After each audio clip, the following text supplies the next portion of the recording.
tardes. Vamos a empezar la sesión del día de hoy.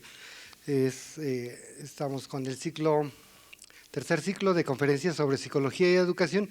Les recuerdo, algunos de ustedes nos han acompañado durante este ciclo, pero algunas personas que no lo sepan, este ciclo lo hemos implementado en el cuerpo académico Estudios Psicológicos sobre Procesos Educativos para atraer especialistas en diferentes ramas y materias que aborda la psicología.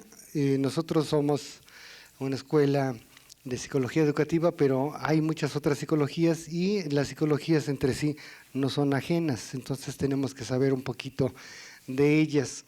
El día de hoy tenemos la grata presencia del doctor Manuel González Navarro, que él nos va a hablar sobre psicología política y en específico va a hablar un poco sobre qué está pasando con los jóvenes. Y casualmente y en serio se los puedo decir honestamente que cuando planeamos esta actividad no pensamos que en esta semana la noticia más importante es los jóvenes en la política, ¿no? Entonces, es coincidentemente para esta mesa, es muy oportuno el tema. Y bueno, pues voy a presentar brevemente al doctor Manuel González Navarro. Él es profesor investigador de la Universidad Autónoma Metropolitana, es especialista en psicología política y metodología de la investigación. Ha tenido la licenciatura, la maestría y el doctorado en la UNAM y tiene un diplomado de análisis político de la universidad, la Universidad Iberoamericana, que estamos viendo que tanto está de moda. Es profesor investigador, como ya habíamos dicho, en la unidad Iztapalapa. Ha sido presidente de la Sociedad Mexicana de Psicología Social, AC, y es especialista que en política y en opinión ciudadana. Ha hecho publicaciones al respecto y sobre justicia y democracia, percepción de los políticos, participación, y bueno, estas son parte de sus líneas de investigación que incluyen preferencia electoral, conflicto político y participación ciudadana. Bueno, pues démosle un fuerte aplauso al doctor Manuel González. Muchas gracias a los organizadores, Armando, a los estudiantes que participan en este grupo y obviamente a la institución que nos recibe gratamente. Espero cumplir las expectativas de este debate que ahora se inicia sobre el papel de los estudiantes universitarios, podemos decir, no solo frente al proceso electoral, sino frente a los procesos globales, nacionales y locales que se avecinan. En una parte, estos procesos incurren sobre los procesos electorales, sobre el sistema electoral, sobre el sistema de elección y conformación no solo de la Presidencia de la República, sino de las cámaras, que son las que definen las políticas públicas, el presupuesto y la orientación, en muchos de los casos, la orientación de la cultura y de la educación. Voy a comentar una perspectiva que es la psicología política. Es una perspectiva que hemos venido trabajando desde hace algunos años en la UAM. Específicamente, podemos decir que la psicología política tiene una reabsorción de los objetos que utiliza y de los procesos que utiliza la psicología y la psicología social, pero se diferencia de ello por el enfoque analítico que pretende. Todos podemos ubicar que la psicología estudia como grandes disciplinas sus propios procesos, los procesos psicológicos. Estudiar y reconocer los procesos psicológicos permite reconocer la lógica en la que los ciudadanos o las personas o los individuos en lo particular propiamente se pueden comportar. Es decir, un psicólogo ubica si los procesos psicológicos son adecuados y en función de ello cómo las personas orientan su propio comportamiento. Pero su nivel analítico está ahí, es decir, no pretende la psicología más que explicar el comportamiento de los individuos, las singularidades en lo particular. La psicología social, por el contrario, busca a través de los procesos psicosociales reconocer el comportamiento de los individuos en grupo. Esto es, en proceso de interacción social, y es la interacción social el punto central que va a permitir reconocer la lógica del comportamiento del individuo. No solo los procesos psicológicos, sino los que se determinan a partir de la interacción social. Por lo tanto, la interacción social que un individuo tiene con respecto a su grupo de pertenencia o la interacción social que ese grupo de pertenencia tiene respecto a otros grupos, los grupos de referencia, por ejemplo. Así podemos entender que la psicología social estudia el intragrupo y la relación entre los grupos, esto es el intergrupo. Y aquí hay entonces distintos niveles. Creo que en la actualidad tratar de explicar el comportamiento de las personas tiene que ver no solamente con el funcionamiento de los procesos psicológicos, sino tiene que ver con la pertenencia grupal o las categorías a las cuales se adscriben los individuos. Y esto ya le da un sentido de contexto a la persona, a la personalidad, a los propios procesos psicológicos. Pero todavía el nivel analítico de la psicología y de la psicología social, que podemos definirlas perfectamente como disciplinas científicas, como ciencias, dado que tienen con claridad sus objetos de investigación, sus métodos, no arriban totalmente a la explicación, algunas veces, del comportamiento que individuos y grupos tienen en determinado contexto. Y esto se refiere básicamente a una cuestión. La psicología y la psicología social, que nacieron al mismo tiempo, una no es hija de la otra, ni a la inversa, es decir, la psicología social no es hija ni la fusión de la psicología y de la sociología. La psicología y la psicología social o la psicología colectiva nacen al mismo tiempo y podemos decir que no dependen una de la otra en sentido estricto, ni son hermanas, ni son madre e hija, sino son prácticamente como hermanas, dado su propio origen. En su desarrollo tienen como objeto diferenciarse de lo que las ciencias sociales elaboran, pero al mismo tiempo tratar de ubicar cuáles características de la situación de un individuo y de un grupo están ubicadas en la historicidad de una sociedad. Pero en su trayecto, uno de los conceptos que no retoman o que en un momento dado, en mi opinión, abandonan, es el concepto de Estado. La psicología no retoma ni de lejos la idea de entender la relación entre los procesos psicológicos y el Estado. Es decir, se puede ubicar la personalidad, pero la personalidad de un individuo como si éste estuviese desprovisto de una historia en términos de una sociedad, de un contexto, específicamente de una circunstancia. La psicología social intenta hacerlo cuando puede ubicar las relaciones entre conflicto, cooperación entre grupos o ubicación desde el punto de vista de la ubicación de una sociedad o del Estado que guarda una sociedad, es decir, el Estado. Pero no logra hacerlo. La mayor parte de las investigaciones se quedan en la descripción de los propios procesos psicosociales y le deja a otras disciplinas como la sociología, la ciencia política, inclusive la economía, el papel de entender las relaciones, la dinámica social que se tiene respecto al Estado. Así entonces, psicología y psicología social llegan un poco tarde a la idea de entender la dinámica de las sociedades en proceso de cambio. Hoy que el Estado-Nación está totalmente cuestionado, hoy que el Estado-Nación se está desbaratando de alguna manera por los procesos de globalización, la relación entre la globalización, valga, lo macrohistórico y lo más individual está totalmente desfasado. Es un tejido que no ha alcanzado a enlazarse y por lo tanto la continuidad entre los procesos psicológicos de un individuo y los procesos históricos de una sociedad no tienen anclaje. Esta es una problemática que vale la pena abordar porque desde esta es de donde emana la idea, el concepto, la perspectiva de la psicología política. Política no es en sentido estricto solamente la referencia a la idea electoral. Política no es, en sentido estricto, la conformación de los gabinetes o de las formas gubernamentales.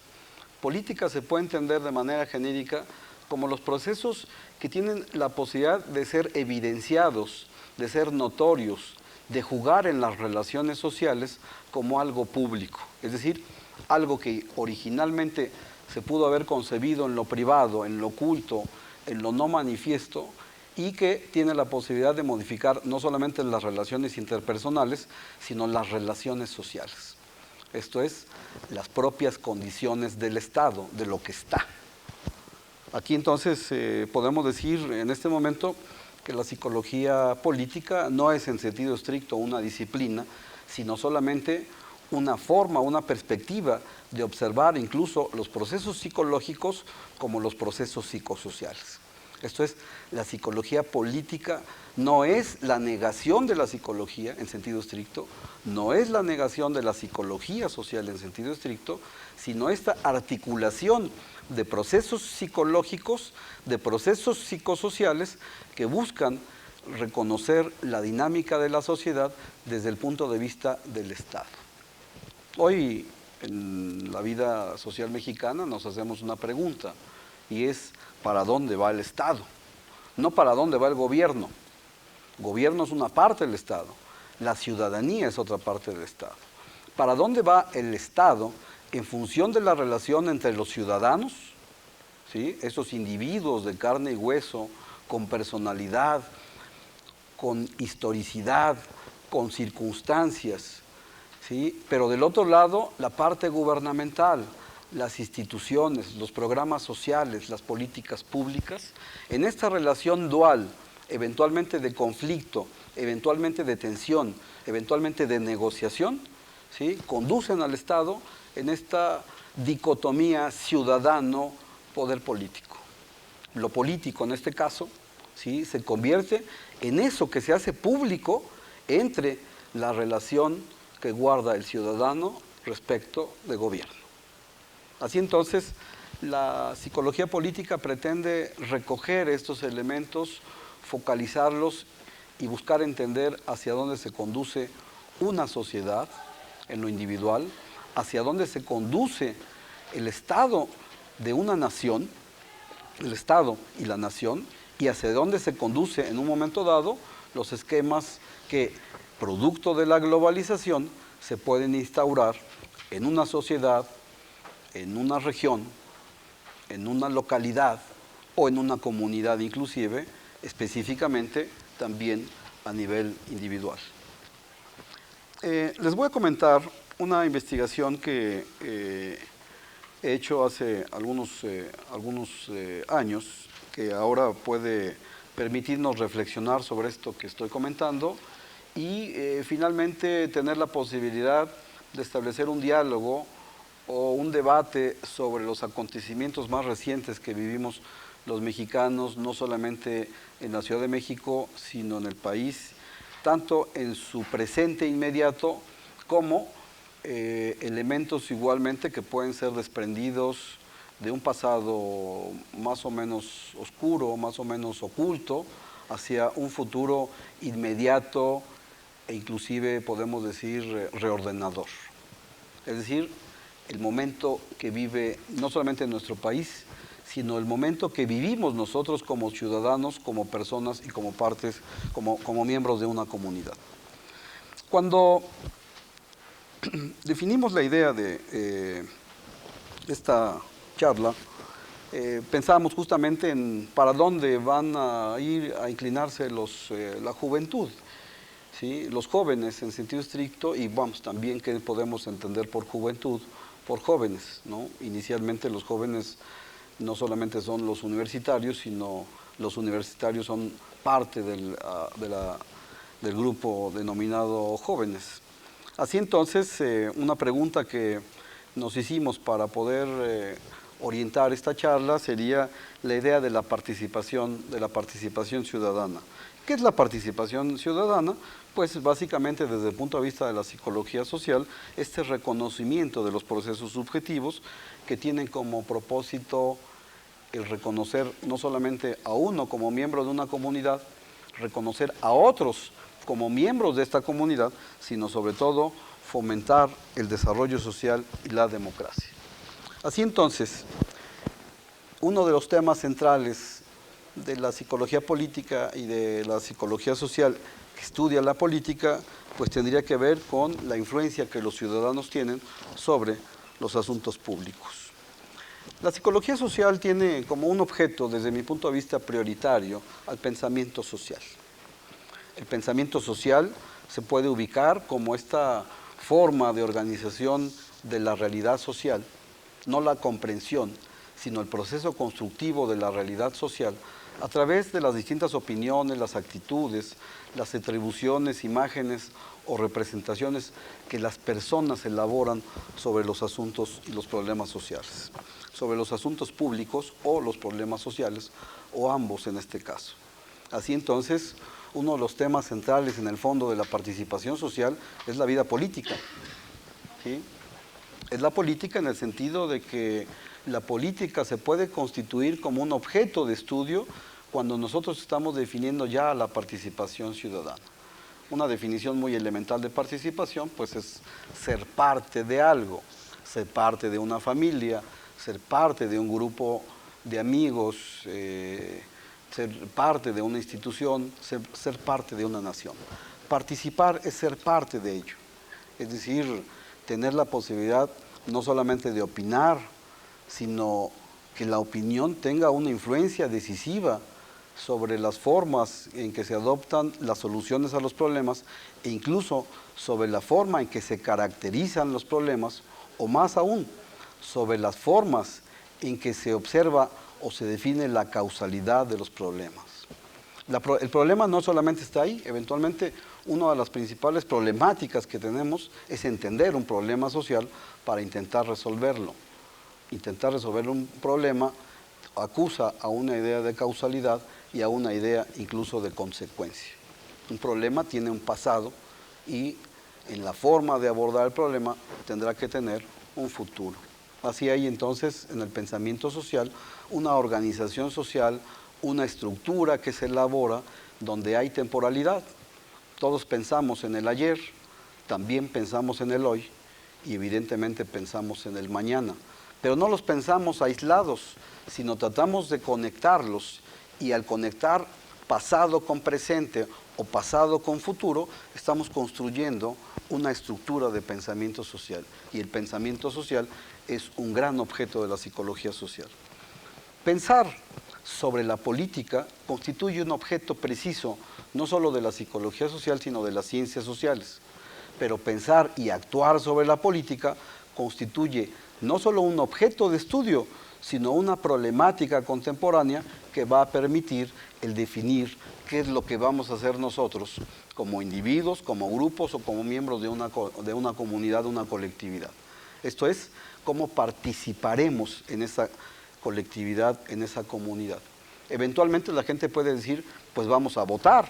Votar es una forma de participación, pero no es la participación total. Una forma incluso de participar es no votando. Participar y no participar es una forma, votar o no votar es una forma de participación.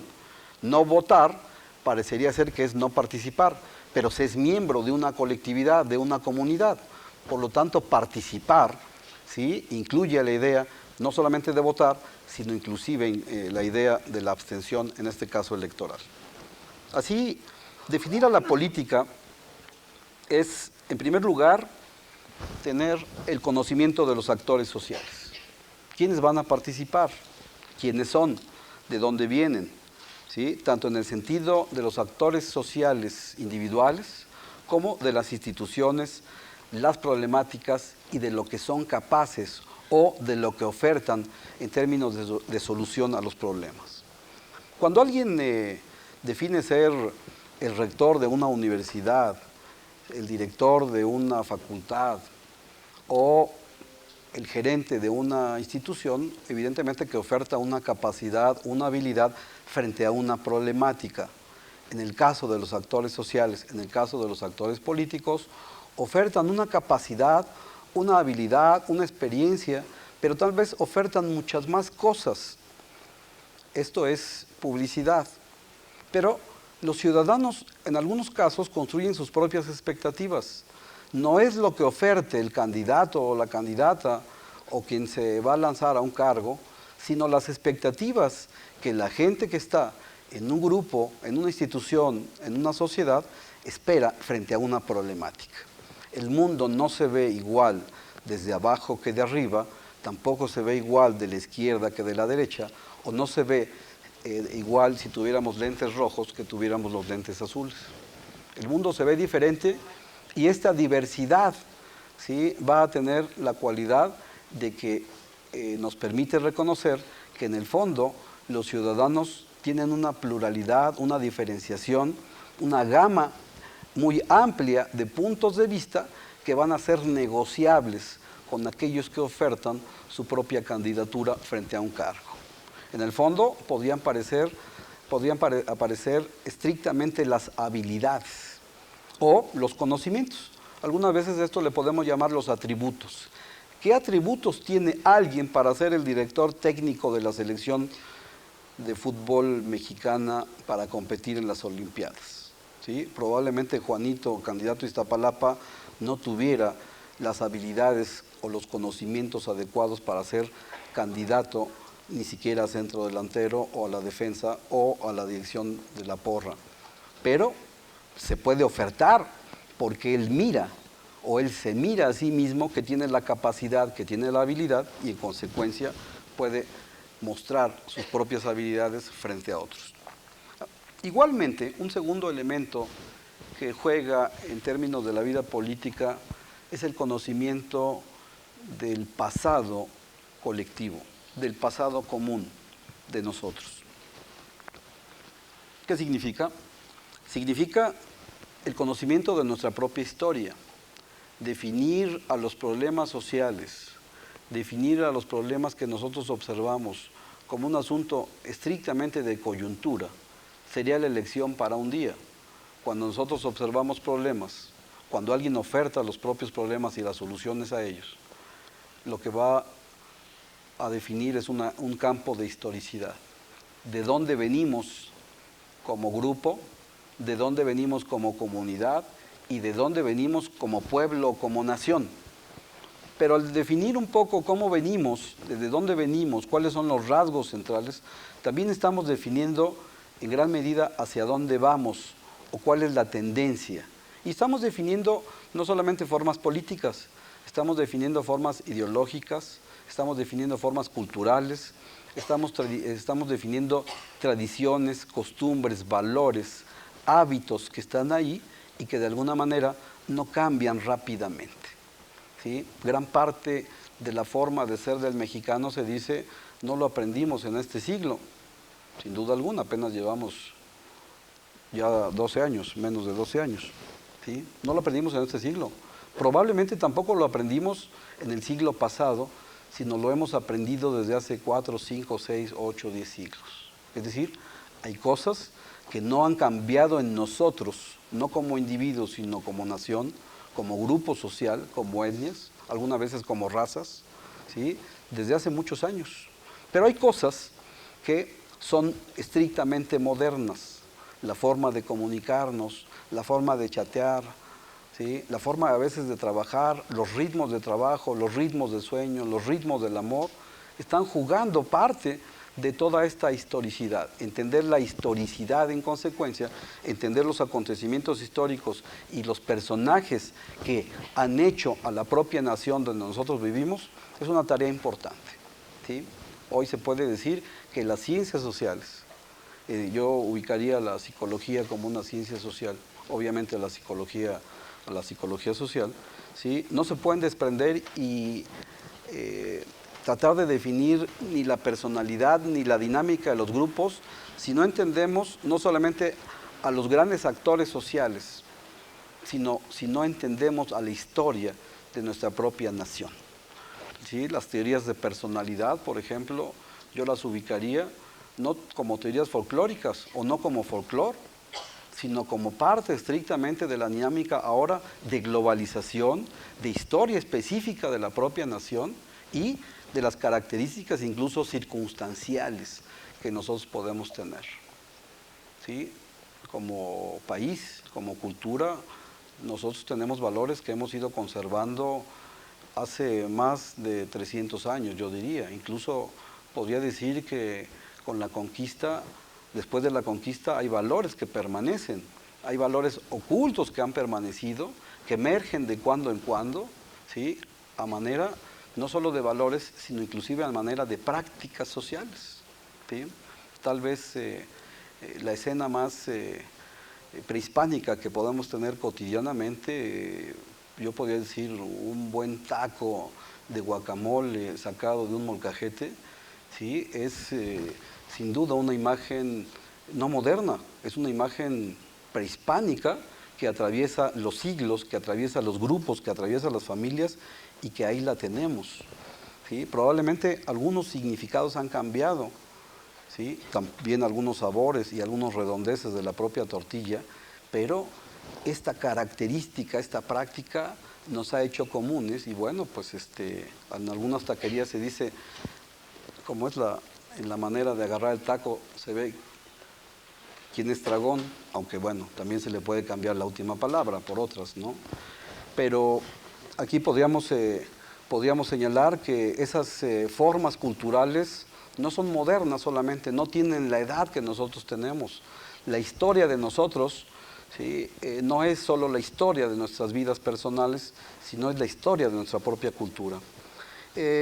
Así entonces, el tercer elemento que podríamos ubicar es justamente el reconocimiento de las tendencias culturales que se presentan ahora y que no vienen de ayer, sino que vienen de lejos, que están ahí, que eventualmente son invisibles y nosotros nos podemos adherir o rechazarlas, pero eventualmente las estamos viendo y en gran medida estamos conviviendo con ellas.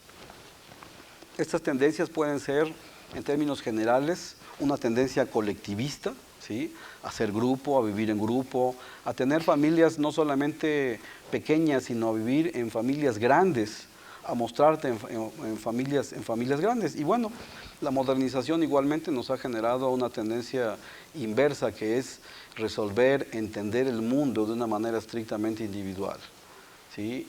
Vivir solo, hacer las cosas de una manera mucho más individual y rascarse, como se dicen, con sus propias uñas. Política son por lo menos estos tres elementos. Política no es solamente votar.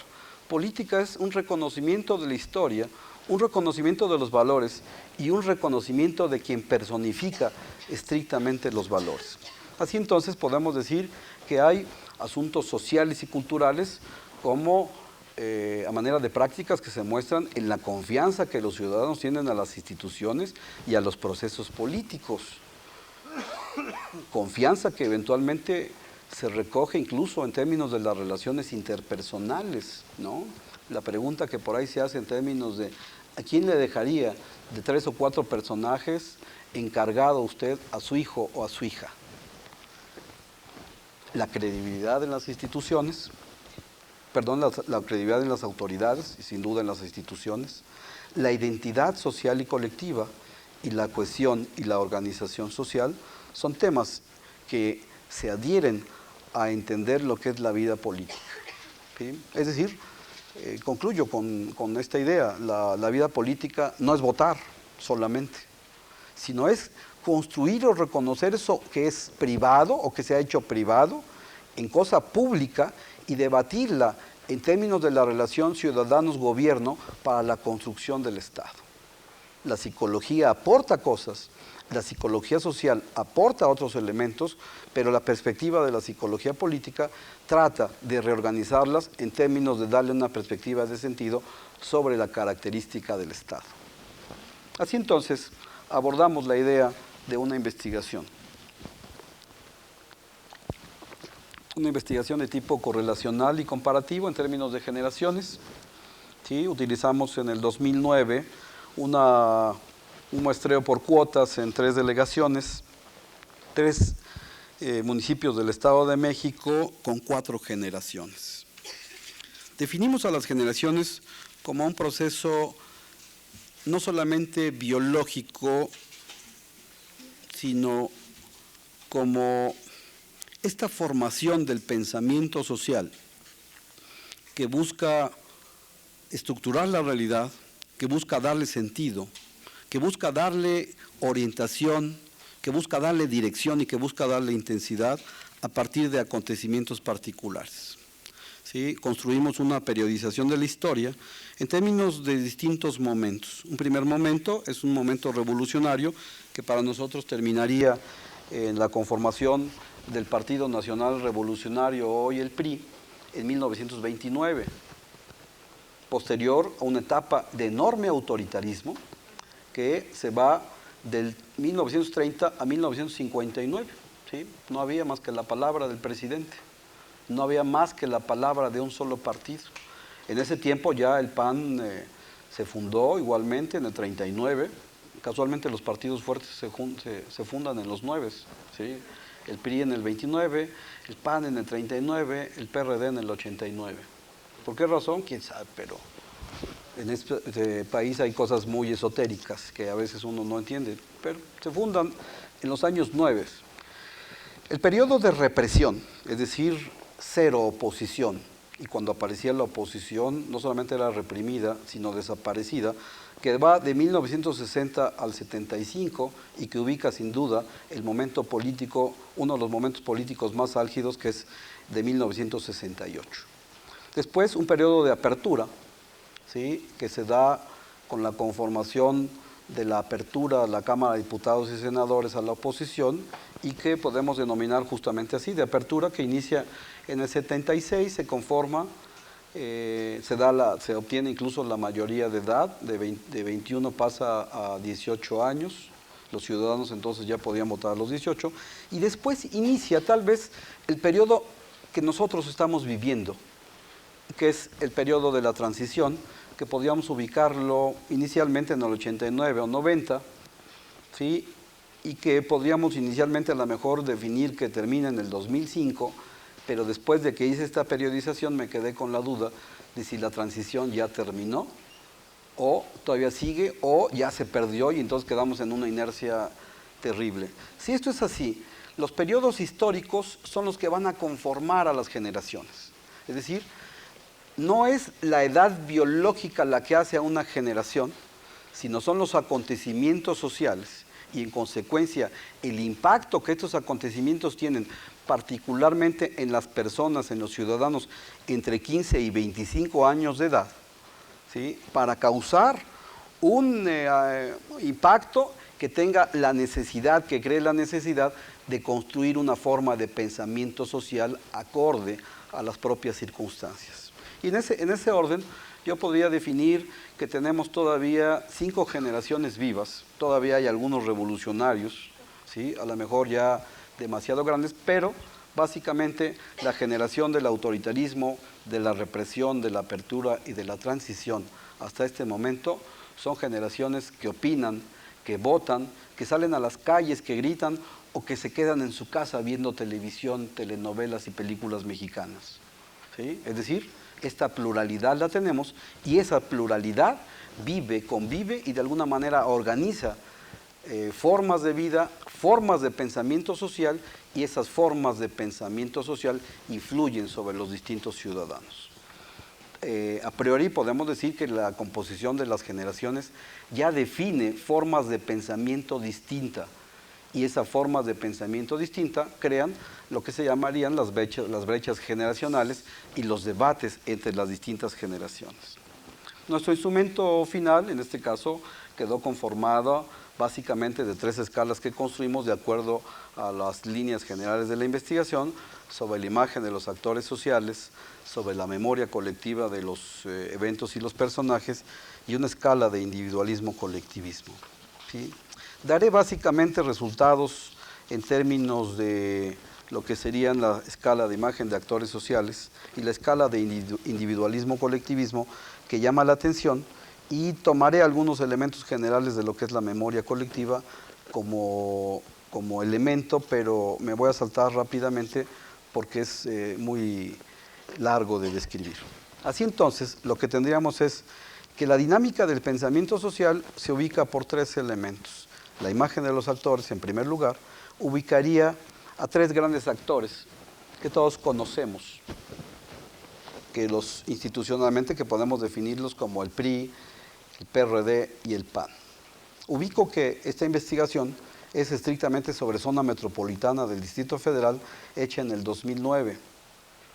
¿Sí? No es actual, sino los datos son estrictamente del 2009, una vez que se conocieron los resultados electorales de aquel año.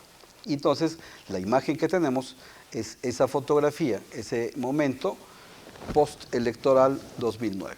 ¿Cuál era la imagen? La imagen era notoriamente positiva para el PRI en la Ciudad de México, en la zona metropolitana, y los atributos que se señalaron por parte de los propios ciudadanos y que fueron constituidos en una escala validada psicológicamente, psicosocialmente, ubica las características de cercano al pueblo, capacitado, con líderes, honesto, experiencia para gobernar e ideas que mejoran al país. El atributo entre estos más importante para el PRI es el que tiene experiencia para gobernar, por lo tanto diríamos que el elemento más importante de la imagen del PRI es su experiencia. En el caso del PRD, por ahí se van a señalar unos, estaría que es cercano al pueblo, y en el caso del PAN, que es un partido que está capacitado. Como pueden observar arriba, la escala es de 0 a 10 puntos, y los puntajes que se tienen son muy bajos. ¿Esto qué significa? Que la imagen de la política es muy negativa. ¿Sí? Los elementos más positivos son los que acabo de señalar. El elemento más negativo y que baña a todos los partidos políticos es que no son honestos, es decir, que son corruptos. La corrupción, en consecuencia, es el elemento central que define a la vida política desde el punto de vista de los institutos políticos. En el caso de los personajes, anotaré 3. Felipe Calderón como presidente de la República. En ese momento todavía el PAN no tenía ni vislumbraba quién sería su candidato o candidata. Enrique Peña y Andrés Manuel López Obrador. Los atributos son parecidos, pero no son iguales a los de los institutos políticos. En este caso, es experiencia para gobernar, que es responsable, cumple sus promesas, es honesto, ayuda a la gente, es trabajador y es atractivo o carismático. La imagen de Felipe Calderón se ubica en un hombre que es trabajador. La de Peña Nieto, su principal atributo es que es atractivo o carismático, y la de López Obrador, que ayuda a la gente. Pero, igualmente como en los institutos políticos, la imagen de los personajes políticos se ubica negativamente en el elemento honesto. Es decir, que, y los puntajes que podemos decir muy bajos.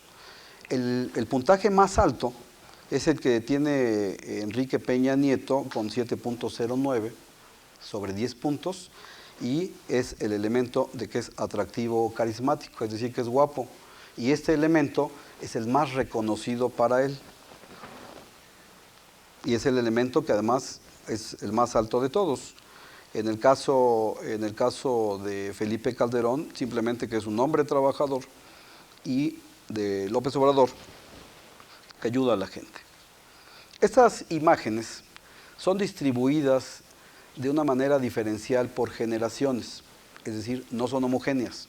Al no ser homogéneas, lo que tenemos es un enorme debate entre las distintas generaciones, pero hay elementos, ahorita lo vamos a ver, que son inamovibles para las distintas generaciones, para las distintas edades. Obviamente en términos de diferenciación sexual no hay diferencias significativas.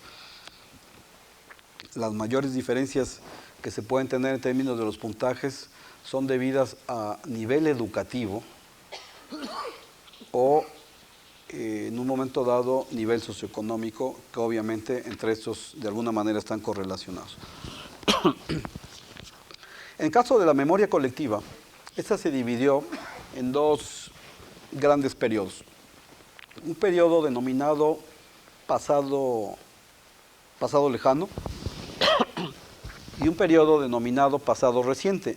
El pasado lejano es desde el origen hasta la Revolución Mexicana, es decir, poco más de 300 años, más todavía, casi 400 años, ¿sí?, de historia, o hasta inclusive en algunos casos y en algunas perspectivas hasta mucho más años, 700 años si fuera el caso. Pero lo más significativo para los mexicanos en la actualidad son los acontecimientos que tienen que ver con la independencia y específicamente con la revolución. A este instrumento nosotros no solamente ubicamos los acontecimientos históricos, sino los personajes asociados a estos acontecimientos, y por lo tanto lo que hicimos fue reconocerlos en una matriz de escalamiento multidimensional como elementos asociados. Lo que podemos reconocer en términos del pasado lejano es que el personaje más popular en esta periodización es Benito Juárez y no Miguel Hidalgo como el padre de la patria. Y el acontecimiento social o histórico más importante es la independencia, ¿sí?, más que la revolución, que podría ser mucho más contemporánea. Es decir, en este caso son los tres elementos que tenemos en el cuadrante superior de la izquierda.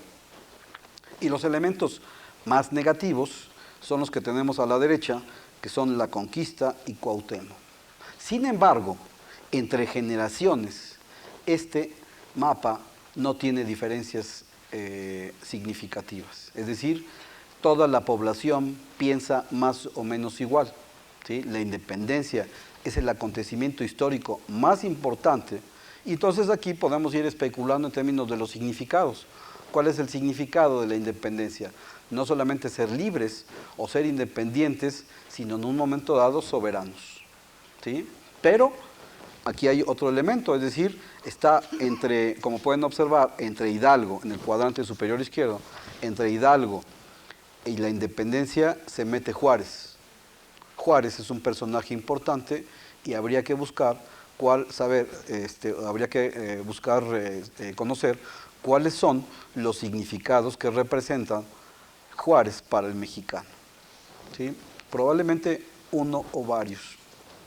Quiero señalar que en el caso del pasado lejano no hay diferencias significativas por generación, lo que sí sucede con respecto al pasado reciente. En este caso, el segundo cuadro nos va a señalar sentimientos que se tienen, y los dos sentimientos que están muchos más separados son los que están a la extrema derecha, que es la conquista, como un elemento negativo y perturbador para los mexicanos, y un proceso, un acontecimiento que está abajo, que es la reforma. Es decir, nosotros sabemos quién fue Benito Juárez, sabemos cómo se peinaba y cómo sonreía, pero lo que no sabemos es qué pasó en la reforma, cosa inusitada. Si nos vamos al otro cuadro, en el caso del pasado reciente, el pasado reciente tiene una historicidad particular. La historicidad del pasado reciente, que eventualmente se confunde con el presente, inicia en 1968. Inicia con el movimiento estudiantil del 68. Si algo representa esto en estos momentos, aquí hay una indicación. Los mexicanos no sabemos a ciencia cierta qué pasó entre la Revolución y el 68. El único dato que está por ahí es la expropiación petrolera, pero es como un evento aislado, no tiene continuidad. No sabemos si pertenece, no está muy claro si pertenece al pasado o pertenece al presente. Lo que está claro es que el 68 va a ligar al resto de las generaciones y de ahí en adelante como un pasado con continuidad que nos llega hasta el presente y que no termina todavía de definirse qué pasó, cómo fueron las cosas, ¿sí? Cuál es la secuencia para llegar a este presente con la descomposición que tenemos, y con esa antigüedad, con esa relación o con esa suma de significados, saber estrictamente qué es lo que sigue, es decir, el futuro inmediato. Lo que tenemos en este caso, aquí sí, es ya una diferenciación generacional. Las generaciones se deslindan completamente, y los jóvenes, en este caso de 18 a 29 años de edad en 2009, ¿sí?, que podríamos decir, si es una generación de transición y no ha terminado, entonces esta generación podría abarcar incluso hasta los que tienen 15 años en el 2009, que ahora tienen 18 y que probablemente puedan votar por primera vez en la elección presidencial. Si esta es una generación de transición, piensa distinto de los mayores de 44 años, de los mayores de 50 y de los mayores de 60, es decir, de la generación que podríamos denominar del autoritarismo, de la represión y de la apertura.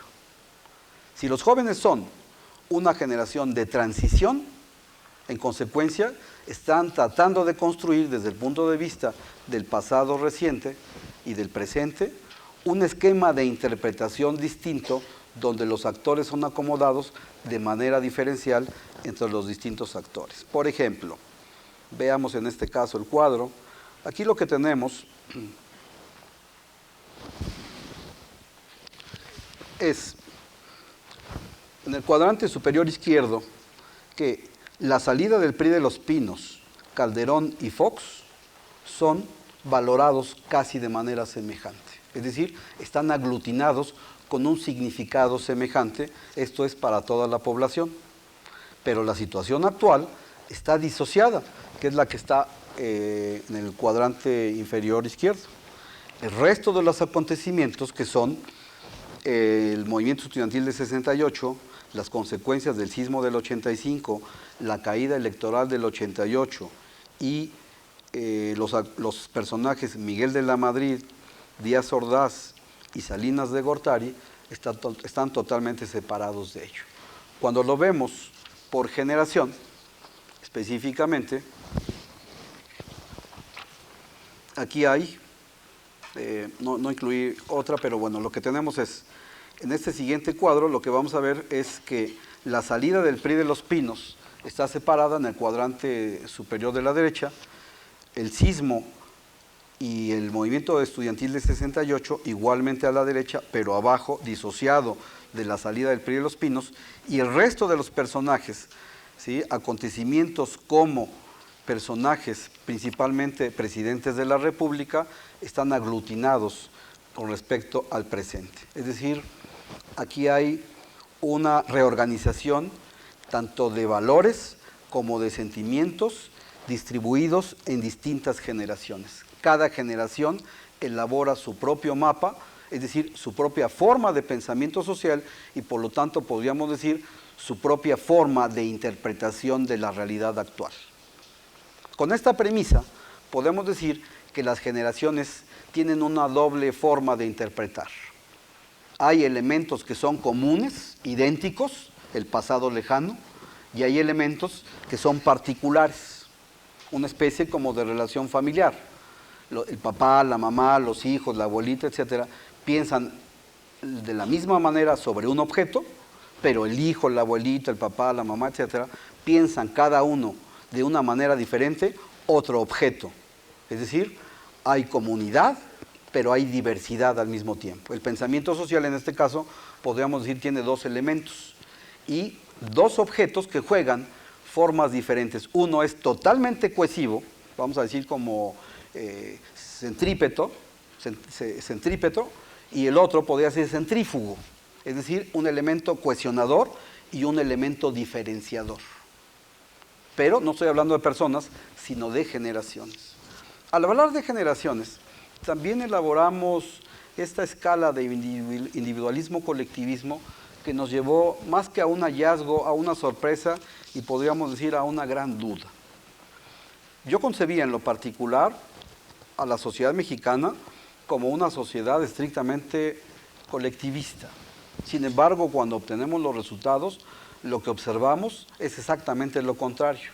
El impacto del individualismo es mayor y es mayor en la medida en que se tiene menos edad. Es decir, los jóvenes en este caso son definidos estrictamente como individualistas frente a un colectivismo que va aumentando en la medida en que aumenta la edad. Es decir, las personas mayores de 60, que estarían ubicadas en la columna del lado derecho, ¿sí?, son casi colectivistas como individualistas de manera semejante. Pero los jóvenes, que sería la primera columna, esto nos va a llevar a un gran debate, ¿sí? En la columna de la izquierda son, visto si quieren en porcentajes, 75-25, 75% individualistas y solo 25% colectivistas. Es decir, Aquí podemos pensar que los principales regaños que se tienen en la familia es por qué no hicieron nada por su casa, por qué no lavaron los trastes, por qué no hicieron algo por la propia familia. Sin embargo, el individualismo y el colectivismo visto de una manera no pura, esto es, visto en el sentido horizontal y vertical, nos habla de un proceso enorme de transición. El individualismo no es un individualismo vertical que podía ser pensado como se tiene en los países mucho más desarrollados, sino es un individualismo horizontal, es decir, la idea del grupo, pero la idea de sobresalir en el grupo, la idea de ser líder en el grupo y no ser solamente líder de sí mismo. ¿Sí? Lo voy a dejar hasta ahí para ir avanzando en términos de algunas reflexiones. Primera reflexión. Entre las generaciones hay diferencias, y eso es evidente, ¿sí? En la forma de los valores, en la forma de conducirse, en la forma de razonar, en la forma de comprar, en la forma de consumir, en la forma de expresarse, ¿sí? El más evidente es ahora esta idea del verbo güeyar, ¿no? ¿No? Yo te güeyeo, tú me güeyeas, es decir, nos decimos de güey, ¿no? Güey hace algunos años era una palabra ofensiva, que significaba algo así como pentonto, ¿no? ¿Sí? Alguien se le dice, mire, ese es muy güey, es un pendejo. ¿Sí? Hoy güey no significa lo mismo, hoy güey es amigo con el que me puedo sentar en la banqueta y tomarme una caguama. ¿Sí? Y entonces, al mismo tiempo que le puedo decir güey, la otra persona, hombre o mujer, no importa, me puede decir güey. Antes la palabra güey era solamente usada por los hombres.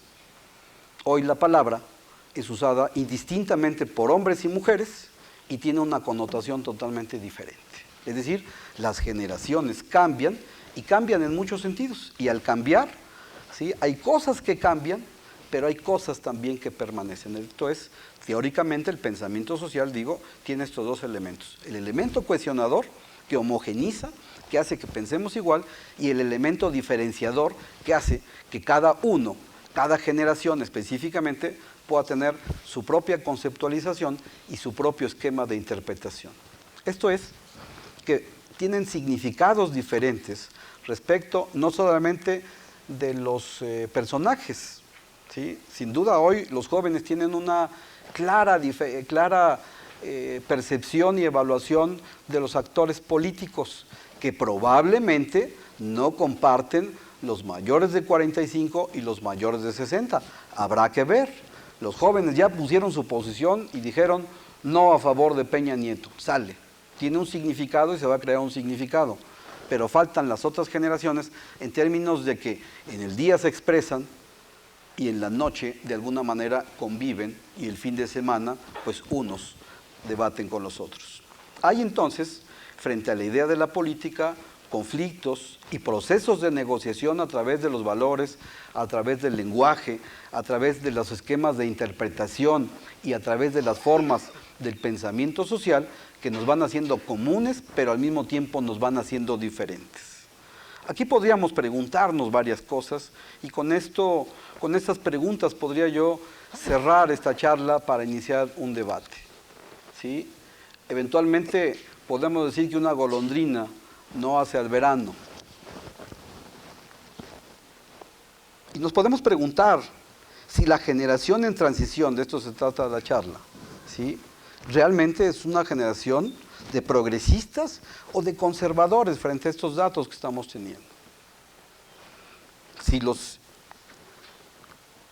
jóvenes, no solo la población en general, ¿sí? Se puede definir como individualistas o han elegido el individualismo como una estrategia de desarrollo, de evolución, para poder regresar y mantener cierto tipo de valores sociales en una sociedad que se puede decir emergente, ¿sí? Y que tiene la posibilidad de establecer una idea de cambio. Y con ello yo me preguntaría, ¿cuál es la noción de cambio que la sociedad, que los grupos, que las distintas generaciones, incluso que los distintos niveles educativos están teniendo? Hoy, los candidatos, todos nos hablan de cambio, unos más radical que otros, la idea de cambio suena como a más de lo mismo. ¿Qué es y cuál es el concepto de cambio? Tal vez habría que darle contenido habría que darle dirección, pero sobre todo habría que darle intensidad. Si los jóvenes se pueden definir como pasivos o activos, o es un asunto estrictamente biológico, ¿sí? Es decir, simplemente porque se es joven, se tiene la posibilidad de salir a la calle y bueno, hacer cierto tipo de cosas. Finalmente somos jóvenes, ¿sí? O es una estrategia particular en términos de algo que había quedado sedimentado y que ahora, bajo ciertas condiciones, tiene la posibilidad de emerger, de salir y de mostrarse, no solamente en un sentido de orden social, sino, como lo decía al inicio, en términos de orden político, es decir, que estaba oculto y que ahora es manifiesto. Y que al manifestarse no adquiere un tono de orden cultural, sino adquiere un tono de orden político. ¿Sí? Ahorita venía oyendo el radio y el presidente del PRI, ¿cómo se llama? Codwell, ¿sí? Casi se hinca a decir, discúlpeme, no quise decir lo que dije, ¿no? Es decir, no lo quiso decir, solamente lo dijo, ¿sí? Si esta pasividad que se veía hace un mes es rota y estamos reiniciando, puede ser que no se interprete como una continuidad, aparecería ser como un criterio de masa en donde hay un evento espontáneo, todos están contentos, todos alegres, etcétera, pero pasan 2 o 3 semanas o 2 o 3 meses y de pronto va a caer simplemente y lo que pasó ya pasó y fue emotivo, fue bonito, pero no tuvo concreción en términos de organización social, no tuvo concreción en términos de organizar nuevos esquemas de pensamiento social y no tuvo concreción en términos de facilitar formas de interpretación e inaugurar formas conceptuales de interpretación de la propia realidad. Es decir, aquí podríamos definir qué tan integrados o qué tan marginados podemos estar los ciudadanos y qué tanto las expresiones ahora, que es el debate de la semana, ¿sí? Que es el debate del momento, y yo creo que va a ser incluso el debate del proceso electoral, y probablemente con ello se construya el debate del proceso histórico que vamos a vivir, pues no en un mes o en 2 meses, sino en los próximos 10 o 15 años, tenga que ver justamente con algo que la juventud universitaria particularmente recoge de la sedimentación de la sociedad, de los distintos tiempos históricos, de las distintas generaciones, para ponerlo en la palestra como un debate público y por lo tanto adquirir un carácter de político. ¿Sí? Yo soy optimista en el sentido de que las cosas tienen que mejorar, pero para mejorar, ¿sí?, necesitamos a veces empeorar y darnos cuenta, ¿sí?, que para cambiar no es simplemente con acordarlo, sino que es necesario generar tensión, es necesario generar conflicto, es necesario generar negociación y es necesario generar un proceso donde a los políticos, en este caso, ¿sí?, se les pueda mejorar la imagen, porque en el fondo, cuando nosotros dibujamos la imagen del político como algo muy negativo, en el fondo esa imagen también nos pertenece. La imagen del ciudadano puede parecer mucho mejor frente al político, pero la imagen que el ciudadano tiene del político en el sentido negativo también dibuja al propio ciudadano. Es decir, en este caso, no solamente debemos hacer cambiar a los políticos, sino debemos de hacer cambiar a los propios ciudadanos, ¿sí? Dejaría mi intervención hasta aquí y estaría abierto justamente a preguntas o algún debate. Muchas gracias.